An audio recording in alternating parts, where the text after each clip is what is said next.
طلوع قمر کہیے یا ہلال کہیے، اس کے حوالے سے جو فرق پڑتا ہے علاقوں میں، کہیں ایک دن پہلے اور کہیں ایک دن بعد، تو شب قدر میں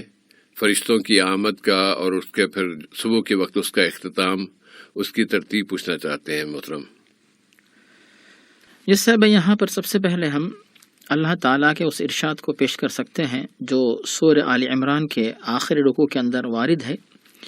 ان فی خلق السماوات والارض واختلاف اللیل والنہار لآیات لأولی الالباب، اور رات دن جو بنتے ہیں اس کے اندر جو ہے اللہ تعالیٰ نے عقل مندوں کے لیے نشانیاں رکھی ہیں، اور رات دن بننے کا جو طریقہ ہوتا ہے وہ سورج، زمین، ان دونوں کے آپس میں جو گردش کا معاملہ ہوتا ہے، اور اسی طرح جو ہے مہینے جو بنتے ہیں ان کا ذکر اللہ تعالیٰ نے سورہ بنی اسرائیل سورۃ الاسراء میں واضح کیا کہ سورج و چاند کو اللہ تعالیٰ نے لوگوں کے حساب کے لیے مقرر کیا ہے۔ تو چاند جب پہلی تاریخ آتی ہے تو پہچانتے ہیں کہ آج پہلی تاریخ ہے، اس کے بعد پھر دوسرا چاند، تیسرا چاند، اس طرح جو ہے مہینے مکمل ہوتے ہیں، 12 مہینوں کے بعد سال مکمل ہوتے ہیں، صدیاں بنتی ہیں۔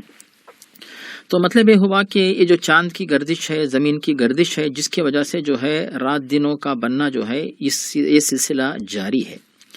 اب اس بات کی بنیاد پہ ہم یہ کہیں گے کہ آپ ماشاءاللہ جس مقام پہ رہتے ہوں وہاں کے بارے میں آپ مکلف ہیں۔ جیسے مثال کے طور پہ ہم لوگ جس دن شام میں افطار کرتے ہیں، وہاں پر امریکہ والے ہو سکتا ہے کہ صبح میں وہ لوگ سحری کر رہے ہوں، اسی طرح جو ہے جب آپ یہاں پر قطر میں افطار کرتے ہوں تو برطانیہ کے اندر وہ عصر کی نماز پڑھ رہے ہوں گے، تو آپ یہ کیسے کہیں گے کہ وہ لوگ بھی ہماری طرح عمل کریں، ہم افطار کر رہے ہوں وہ بھی افطار کریں، ہم افطار کریں تو وہ بھی سحری نہ کریں؟ تو یہ جو گردش ہے جس کی بنیاد پہ رات و دن کا فرق ہوتا ہے، اور ہمارے اوپر جو ذمہ داری عائد کی گئی وہ یہی ہے